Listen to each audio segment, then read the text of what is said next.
हो जाए, खान हो जाए तो जितना निकालते जाओ टका उसमें से घटने वाला थोड़ा है। सुख घटवे न करेगा, वो खजाना आपके जीवन में उपलब्ध होगा, सुख का खजाना। तो सुख के खजाना के लिए क्या क्या करना पड़ेगा? सुख के खजाना के लिए क्या करना पड़ेगा? तो राम को जाना। कहा कबीर साहब क्या कहा? बहुत दुख दुख के खानी तब बची हूँ, वो दुख से बच जाओगे जब राम ही जाने, राम को जाने देता। अब आज प्रश्न आता है कि राम को जानोगे कैसे? राम को जानोगे तभी ना दुख के खजाना से सुख के खजाना बदलेगा। तो राम को जानोगे कैसे? राम क्या उस फोटो में जो राम का फोटो है वही राम है क्या? या मंदिर में जो राम का मूर्ति बना दिया है वही राम है क्या? नहीं, वो सब राम नहीं है। ये देखो ना, वहाँ वो फोटो रखा है ना कुर्सी पर, राम वही भगवान है क्या? सांझ का सब तो आरती करे रहे, टका लगा रहे, आशीर्वाद दल का है नहीं। ये सब भगवान को, ये सब राम को आप प्रणाम करो बेटा, आशीर्वाद देगा। देखो बात है, देखो वो साध्वी थी, सुना रहा था शराब पीने से क्या दिक्कत होती है घर में परिवार। तो फोटो सुना रहा है, कुछ नहीं सुना। फोटो एक प्रतीक है कि हमारे गुरु जी ऐसे थे, हमारे सदगुरु ऐसे थे, हमारे भगवान ऐसे थे। वो एक प्रतीक है। कबीर साहब के जागता गुरु शिव मालिन, जागता गुरु शिव, ये जागता गुरु है। वो तो कागज है। तो वो जो राम है, मूर्ति में राम नहीं है, फोटो में राम नहीं है। राम सबके घट में जो बैठा हुआ चेतन तत्व है, वो राम है। उसको जानना, उसको कैसे जानोगे? तो उसको जानोगे रोज ध्यान से, गुरु मंत्र के जाप से, मन के नियंत्रण से, बुद्धि को शुद्ध करने से, विचार को शुद्ध करने से, कर्म को ठीक करने से उस राम के पास पहुंचोगे। अब ये सब ठीक होगा कैसे? बुद्धि कैसे ठीक होगी? कर्म कैसे ठीक होगा? विचार कैसे ठीक होगा? आएगा ना भाई? लोग तो सब करता है, सब विचार करता है, सब कर्म करता है, लेकिन ठीक कर्म करने के बजाय बेठीक कर्म कर देता है। करना चाहता है ठीक, अपना जान करके सब कोई अच्छा कर्म करता है, हमारा कल्याण होगा ऐसा।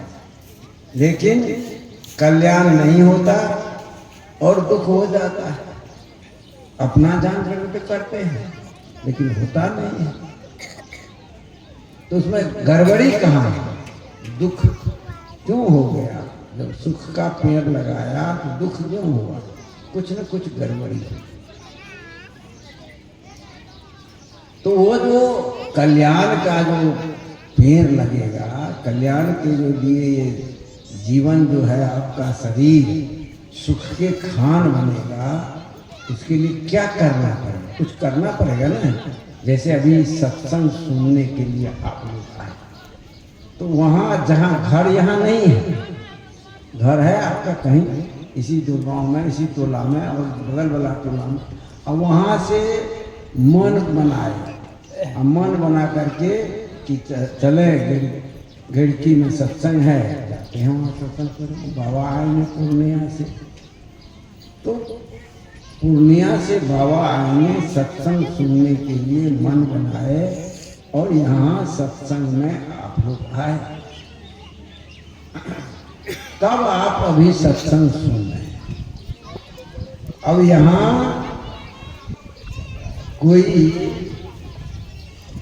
अभी प्रधानमंत्री किसान योजना है, तो जे फॉर्म भरेगा उसी को ना किसान सम्मान निधि मिलेगा। योजना तो प्रधानमंत्री का है और वो गया और फॉर्मे ने भरा तो उसको मिलेगा।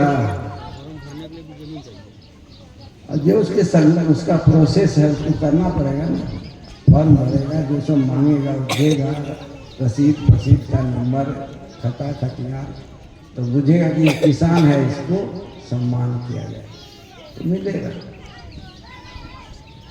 तो जो जिसका जो प्रोसेस है वो करना पड़ता है। हमारा जीवन दुखमय है, इसको सुखमय बनाना है, तो क्या करना पड़ेगा? ये बड़ा प्रश्न है, सबका प्रश्न है, आप ही का नहीं प्रश्न।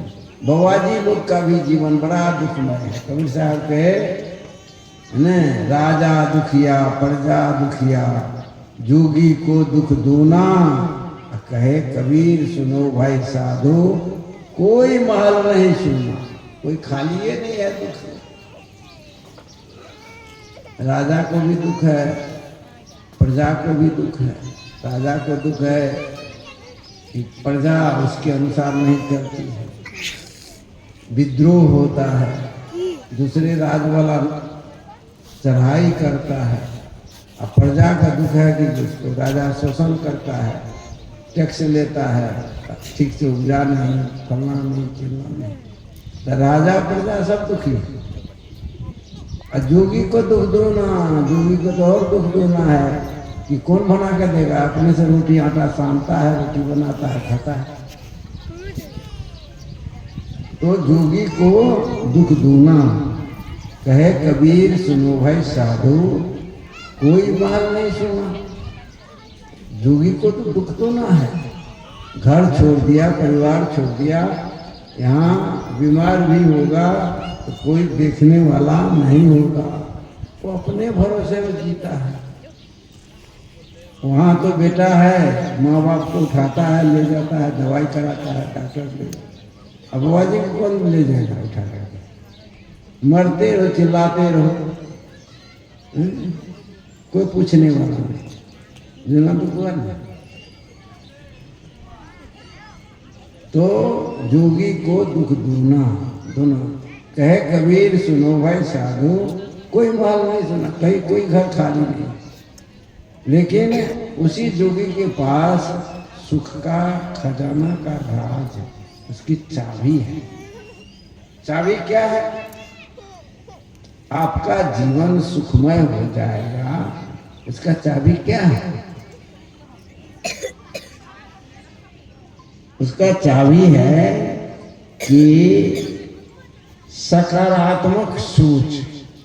सबसे पहले अपने जीवन में सकारात्मक सोच पैदा कीजिए। जब तक सकारात्मक सोच नहीं होगी तब तक आपके जीवन से दुख नहीं खत्म होगा, आपके जीवन में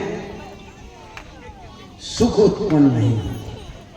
सुख उत्पन्न, जैसे खेती करते हैं, अभी मकई लगाए हैं, खेत को जोत करके मकई का बीज डाले थे, खेत में मकई का बीज डाले तो मकई उपजा।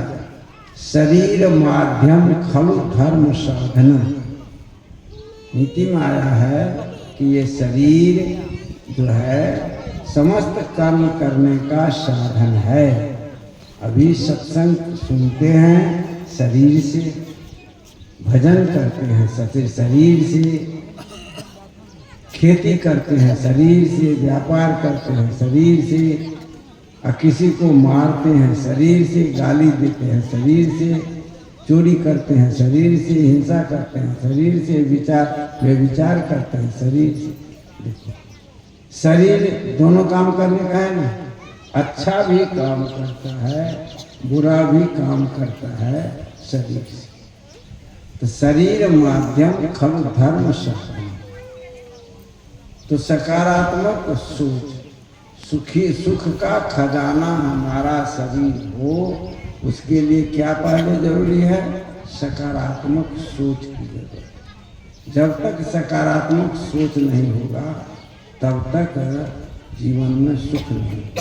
अच्छा, एक बात बताओ, आप लोग गांव घर में रहते हैं भाई, खेत में नमी ना हो, गेहूं बो दो, बढ़िया हाइब्रिड का मकई बो दो, हाइब्रिड का घिरा बो दो, हाइब्रिड का झिंगली बो दो, हाइब्रिड सबसे लगाओ, बढ़िया उपजेगा। क्या खेत में रस नहीं है, नमी नहीं है, पहले गाछे नहीं जन्मेगा, नहीं जन्मेगा। तो हमारा भी जीवन जो है ना, यह कहता है इदम शरीरम क्षेत्र। यह शरीर क्या है? क्षेत्र है, खेत है। यह शरीर क्या है? खेत है। तो खेत में हाल रहता, रस रहता, तब नहीं खोजते। तो सकारात्मक सोच क्या है? हाल है, रस है। सकारात्मक समझते हैं, नकारात्मक। सकारात्मक सोच किसको कहते हैं?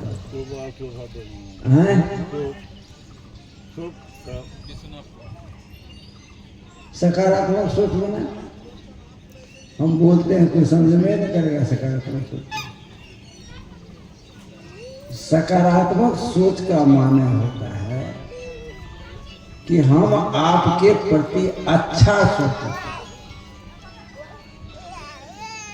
सकारात्मक सोच का मतलब हम किसी अपने, जैसे आपका बेटा है, बेटी है, पति है, पत्नी है, पड़ोसी है, परिवार के लोग हैं, किसी के प्रति, सबके प्रति अच्छा सोचना, ये सकारात्मक सोच है। नकारात्मक सोच किसे कहते हैं? चाहे बेटा हो कि बेटी हो कि पड़ोसी हो कि गुरु हो कि साधु हो कि शिष्य हो, नकारात्मक सबके प्रति अच्छा नहीं सोचो, उसमें दोष खोजो।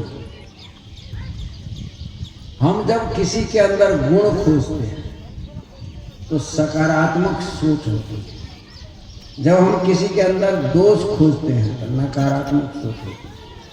समझ रहे हैं?